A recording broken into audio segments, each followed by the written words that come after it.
जय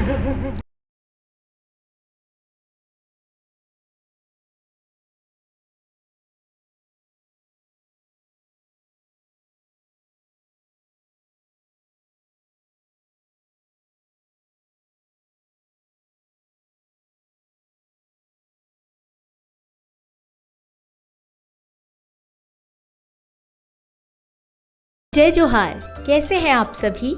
एक बार फिर मैं आ गई हूँ आप सभी को सिखाने।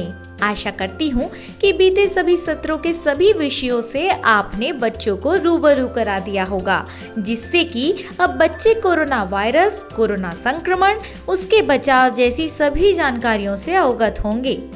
अब चलते हैं नए सत्रों की ओर। शुरू करते हैं सप्ताह 11 से।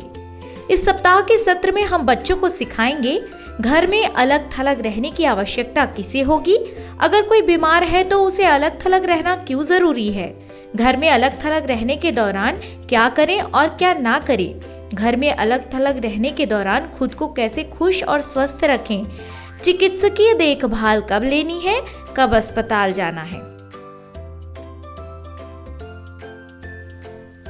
इस सत्र का उद्देश्य है घर में रहना, आवश्यकता अनुसार घर में भी अलग थलग रहना, परिवार के अन्य सदस्यों के साथ साथ समुदाय के सदस्यों में भी कोरोना वायरस को फैलने से रोकने में मदद करना, इसकी समझ बनाना। जिसके लिए आवश्यक सामग्री ब्लैक बोर्ड और चौक, कागज और कलम होगी। सत्र की तैयारी के लिए आप पूर्व से कुछ होम आइसोलेशन के केस स्टडी या अखबार में छपे अनुभवों की प्राप्ति रखें। क्या करें और क्या ना करें, इसकी भी तैयारी पूर्व से करके रख लें। गतिविधि सुविधा अनुसार वर्ग कक्ष के अंदर या बाहर करें। चलिए अब बढ़ते हैं प्रक्रिया की ओर।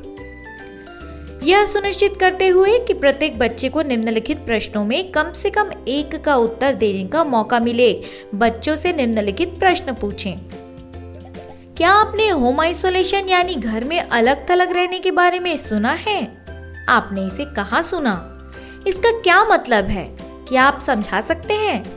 2-3 बच्चों को समझाने का अवसर दें। क्या आपको लगता है कि यह महत्वपूर्ण है और क्यों? क्या आप या आपके परिवार का कोई सदस्य होम आइसोलेशन में था? यदि हाँ, तो आपने क्या महसूस किया या क्या देखा? अब बच्चों से गतिविधि कराएं। बच्चों से पूछें कि घर में अलग थलग होने के दौरान आप घर के कार्यों में कैसे योगदान दे सकते हैं। 5-6 बच्चों के 3-4 छोटे समूह बनाएं। समूह में बढ़ जाने पर उन्हें उन सभी कार्यकलापों को याद करने के लिए कहें जिन्हें वो घर में माता पिता, दादा दादी, भाई बहन, स्वयं आदि द्वारा सुबह से शाम तक करते हैं। इसकी सूची बनवाएं। बच्चों से उन कार्यों को नोट करने के लिए कहें जिसे करने में उन्हें इस दौरान मजा आया हो। अधिक संभावना है कि वे ड्राइंग, पेंटिंग, गायन, वाद्य बजाना, कहानी लिखना, कविता लिखना जैसे कार्यों को सूचीबद्ध करेंगे। अब दोनों प्रकार के कार्यकलापों की सूची से आपस में चर्चा कर ऐसी सूची तैयार करें और चर्चा करें। घर में रहकर बहुत से रचनात्मक कार्य एवं दूसरे का सहयोग करते हुए हम अपने आप को शारीरिक व मानसिक रूप से स्वस्थ रख सकते हैं। गतिविधि का सारांश ये है कि होम आइसोलेशन परिवार के साथ घर पर गुणवत्तापूर्ण समय बिताने एवं विभिन्न कौशलों के विकास का भी अवसर प्रदान करता है।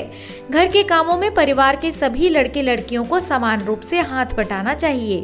अब सत्र के अंत में बच्चों को बताएं, घर में रहने के दौरान लड़के लड़कियां घर के कामों में परिवार के सदस्यों की मदद करें। इस संदेश को सभी मित्रों और परिवार के सदस्यों तक पहुंचाएं। फिर सभी बच्चों को धन्यवाद दें। अब बारी है सप्ताह 12 की। सप्ताह 12 इस सत्र में हम बच्चों को सिखाएंगे वैक्सीन अर्थात कोविड-19 के टीके से क्या समझते हैं, इसे लगवाना क्यों जरूरी है, यह टीका कोविड-19 महामारी से हमारी रक्षा कैसे करता है। आप अपने परिवार में 15 वर्ष से अधिक उम्र के सभी लोगों को टीका लगवाने के लिए कैसे समझाएंगे। इस सत्र का उद्देश्य है कि कोविड-19 का टीका लेना महत्वपूर्ण है, यह समझाना और इसके बारे में अन्य लोगों को जागरूक करना। जिसके लिए आवश्यक सामग्री ब्लैक बोर्ड और चौक या चार्ट पेपर और स्केच पेन, पोस्टर, कुछ साबुत ईंट, चौक या मोटी खड़ी की जा सकने वाली किताबें, वैक्सीन की शीशी एवं सुई, पोस्टर। सत्र की तैयारी के लिए विषय से संबंधित पोस्टर एवं वैक्सीन की शीशी की व्यवस्था सुनिश्चित कर लें। चलिए अब प्रक्रिया की ओर बढ़ें। शिक्षक अब बच्चों को वैक्सीन का पोस्टर एवं खाली शीशी दिखाते हुए पूछें कि ये क्या है और बच्चों ने पहले कभी इस तरह की शीशी देखी है या नहीं। बच्चों की प्रतिक्रिया लें। यदि बच्चों की प्रतिक्रिया हाँ है तो उनसे पूछें कि ये क्या है। बच्चों के द्वारा दी गई प्रतिक्रिया को शिक्षक ब्लैक बोर्ड पर लिख भी सकते हैं। अब शिक्षक टीका और इसके लेने के महत्व पर बात करते हुए बच्चों को बताएं कि अलग अलग रोगों के लिए अलग अलग टीका लगाया जाता है, जिससे कई खतरनाक बीमारियों से सुरक्षित होते हैं। अब कोविड-19 जैसी बीमारी का टीका उपलब्ध है। सत्र को आगे बढ़ाते हुए शिक्षक बच्चों को बताएं कि कोविड-19 का टीका लगवाना एक ऐसी तैयारी है जो किसी व्यक्ति को कोरोना संक्रमित होने से सुरक्षा प्रदान करती है तथा इसके प्रसार को भी रोकने में सहायता मिलती है। बीमारियों की गंभीरता की पहचान के लिए उन्हें पहले से उपलब्ध कुछ पोस्टर या वीडियो का अवलोकन भी कराया जा सकता है। यहाँ बच्चों को ये बताया जाना भी बहुत जरूरी है कि सिर्फ एक या कुछ लोगों को टीका दिया जाना काफी नहीं होता।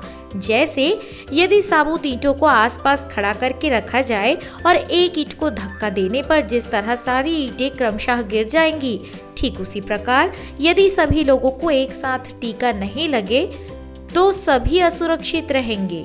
शिक्षक इसे बच्चों की मदद से प्रदर्शित करके भी दिखा सकते हैं। जब किसी व्यक्ति को टीका लगता है तो शरीर खुद से ही उस बीमारी से बचाव के लिए तैयारी कर लेता है, इसलिए सभी को टीका लगाया जाना आवश्यक होता है। आने वाले समय में कोविड-19 की तीसरी लहर को ध्यान में रखकर ये जरूरी है कि 15 वर्ष और उससे अधिक उम्र के हर एक व्यक्ति को कोविड का टीका जरूर ले लेना चाहिए। अब शिक्षक बारी बारी से कुछ बच्चों से पूछ सकते हैं कि उन्हें आज की जानकारी कैसी लगी और अब वो इस जानकारी से अपने परिवार तथा आसपास के लोगों को टीका लगवाने के लिए कैसे प्रोत्साहित करेंगे। आप ये कहते हुए सत्र का समापन करें कि कोविड-19 का टीका लेना अत्यंत महत्वपूर्ण है और आप इसके बारे में अन्य लोगों को जागरूक करें। सभी बच्चों को सत्र में जुड़ने के लिए धन्यवाद देते हुए सत्र का समापन करें।